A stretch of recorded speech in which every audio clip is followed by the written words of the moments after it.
اعوذ باللہ من الشیطان الرجیم بسم اللہ الرحمن الرحیم اللہم صلی علی سیدنا و مولانا محمد وعلی آل سیدنا و مولانا محمد وبارک وسلم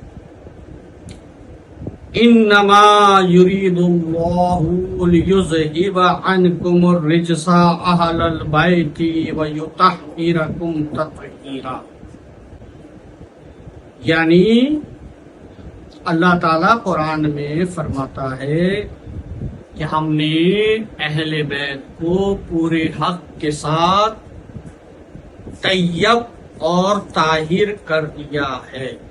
اللہ تعالیٰ قرآن میں آگے فرماتا ہے اہل بیت کے بارے میں، ذَلِكَ الَّذِي يُبَشِّرُ اللَّهُ عِبَادَهُ الَّذِينَ آمَنُوا وَعَمِلُوا الصَّالِحَاتِ قُلْ لَا أَسْأَلُكُمْ عَلَيْهِ أَجْرًا إِلَّا الْمَوَدَّةَ فِي الْقُرْبَى، یعنی اے میرے پیارے حبیب،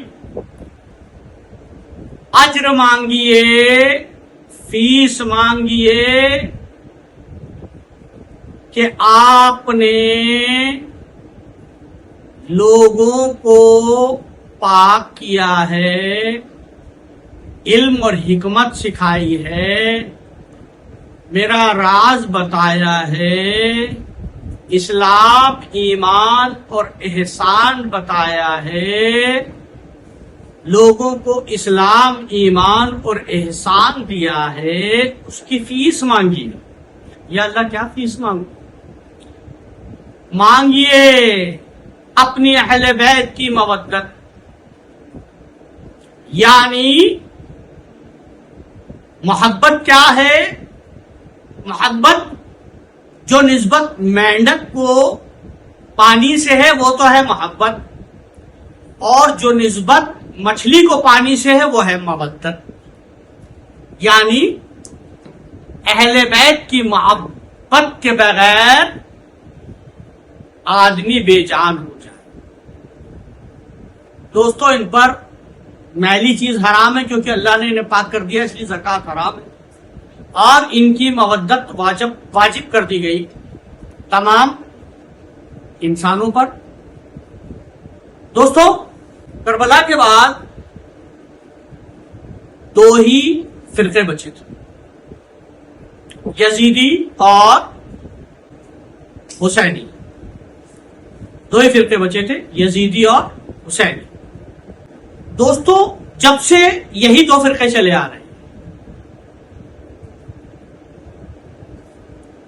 محبین اہل بیت اور دشمنان اہل بیت۔ یزید کے وقت میں جو طاقتیں دشمنان اہل بیت یزید کے ساتھ تھی، وہ طاقتیں آج بھی یزیدیوں کے ساتھ ہیں، اور جو عشاق اس وقت امام حسین کے ساتھ تھے، وہ عشاق آج بھی امام حسین کے ساتھ ہیں۔ یعنی جو حسینی تھے اس زمانے میں بھی حسینی ہی رہے، اور جو یزیدی تھے وہ اس زمانے میں بھی یزیدی رہے، اس زمانے میں بھی یزیدی۔ ان کی جو تعداد کثیر تھی اس زمانے میں، وہ کثیر تعداد آج بھی ہے، اور وہ جو تعداد قلیل تھی عشاق کی، حسینیوں کی، وہ آج بھی قلیل ہے۔ کہ حق اور باطل کا جب بھی معرکہ ہوتا ہے تو فتح ہمیشہ حق کی ہوتی ہے۔ اس وقت وہ مظلوم ہوتے ہیں حسینی، جیسے آج مظلوم ہے، مگر ظالم کے چہرے سے پردہ اڑ جائے۔ جتنے بھی ماسک تھے پوری دنیا میں، سب کے چہروں سے ماسک ہٹ گیا۔ جتنی بھی باتیں لوگوں میں پھیلائی گئی تھی جھوٹی، ایک نیریٹو قائم کیا گیا تھا، وہ آج 1447 ہجری میں سب صاف شفاف ہو گیا، گلو پلس پلس، کرسٹل کلیئر ہو گیا۔ کہ کیا حق ہے کیا باطل ہے، ساری دنیا کی عوام سمجھ چکی ہے. اور یہ طاقتیں جو تھی ابلیسی طاقتیں، یہ اس زمانے میں ناکام ہوئی تھی، اور آپ یقین جانیے اس زمانے میں بھی ناکام ہوئی. ہاں، قربانیاں تو دینی پڑتی ہیں، اور قربانی وہی دیتا ہے جو عاشق حسین ہوتا ہے. کیوں؟ لوگ حیران کیوں ہیں کہ ڈرتے کیوں نہیں؟ انہیں زندگی سے زیادہ موت عزیز کیوں ہوتی ہے؟ کیا وجہ ہے؟ ایک صاحب نے کسی صاحب سے پوچھا، میں دیکھ رہا تھا کا نیوز چینل، اور ان کے چہرے پہ بڑی حیرانی تھی. وہ شرما جی تھے، وہ پوچھ رہے تھے ایک کسی بھائی سے جن کے پیشانی پہ داغ سجود بھی تھا، ان سے پوچھ رہے تھے کہ میرے کو ان کی چہرے کی حیرانی دیکھ کے بڑی حیرانی ہوئی اور بڑا اچھا بھی لگا، اور میں نے سوچا کہ میں کاش میں ان کو جواب دے سکتا. انہوں نے بڑی حیرانی سے پوچھا کیا وجہ ہے، ان میں اتنی ہمت کیسے ہے، یہ ڈرتے کیوں نہیں؟ اچھا، چونکہ وہ میں نے جیسا بتایا دو فرقوں کے بارے میں، تو ادھر والے فرقے والے تھے، تو انہوں نے جواب گول مول میں دے دیا، جبکہ اس کا جواب سیدھا سا یہ تھا. بیچارے جاننا چاہ رہے تھے کیا وجہ ہے اس کے پیچھے، یہ ڈرتے نہیں ہم آپ سے بھی، ان میں اتنی ہمت اتنی طاقت کیوں ہے اور اتنا حوصلہ کیوں ہے؟ اس کی وجہ صرف کربلا ہے، اس کی وجہ علی ہے، جو اسوائے علی پر جیا، جو علی کے بتائے ہوئے راستے پہ چلا، جو مولائے کائنات کے راستوں پہ چلا، جو امام حسین کے راستے پہ چلا، کیونکہ یہی رسول اللہ صلی اللہ علیہ وسلم کا راستہ ہے، یہی اسوائے رسول اللہ صلی اللہ علیہ وسلم. تو جو مولائی ہے، جو حسینی ہے، وہ بے خوف ہوتا ہے، اور وہ جانتا ہے میں اس دنیا میں آیا ہوں، اور جب جیسی وہ سنبھالتا ہے تو اسے اپنے رب سے ملنے کا اشتیاق شروع ہو جاتا ہے کہ اس رب سے میں کب ملوں گا جس نے مجھے بنایا، میں اس کا دیدار کرنا چاہتا ہوں. یہ دیدار الہی کا شوق ہوتا ہے، حسینیوں کا جذبہ ہوتا ہے، معرفت والوں کا جذبہ ہوتا ہے، طریقت والوں کا جذبہ ہوتا ہے، حسینیوں کا جذبہ ہوتا ہے. جیسا کہ غریب نواز نے کہا، شاہ است حسین، بادشاہ است حسین، دین است حسین، دی پناہ است حسین، سرداد و نداد و دست در دست خبیث، حقا کے بنا الہ الہ است حسین. شاہ حسین ہے، بادشاہ حسین ہے، دین حسین ہے، دین کی پناہ حسین ہے، سر دے دیا ہاتھ نہیں دیا خبیث کے ہاتھ. خدا کی قسم لا الہ الا اللہ کی بنیاد حسین ہے. دینست حسین کے اوپر ہم قرآن سے جواب مانگتے ہیں. غریب نواز نے دینست حسین کیا. آج 850 سال سے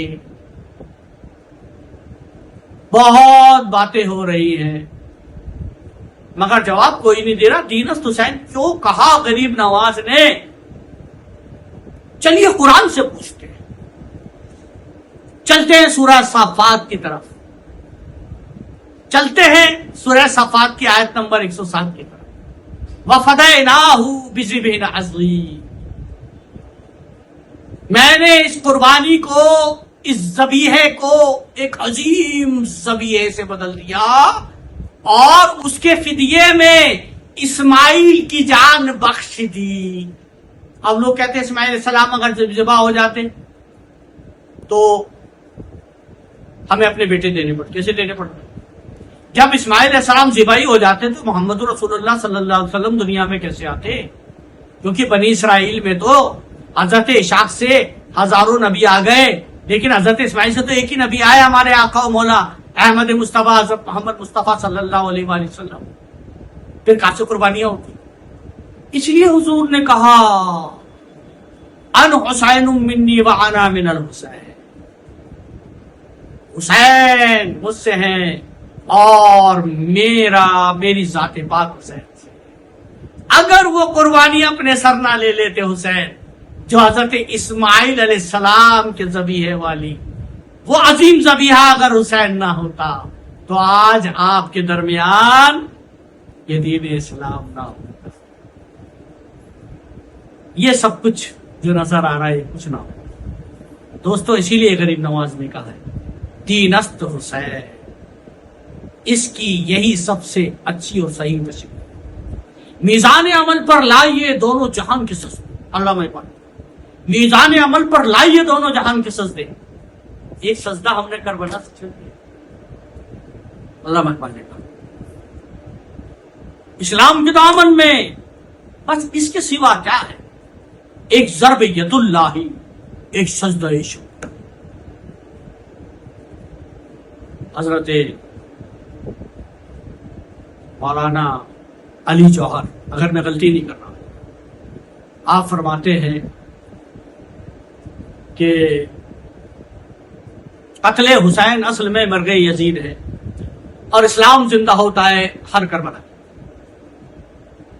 دوستو یہی سب سے اصل اور صحیح بات ہے کہ کربلا ہی ہونی ہے۔ اگر اسلام کو زندہ کرنا ہے تو پھر سے کربلا ہے، اور وہ کربلا آج ہمارے سر پر کھڑی ہے، اور حسینی آج بھی کربلا کر رہے ہیں اور اسلام کو اپنا خون دے کر سینچ رہے ہیں۔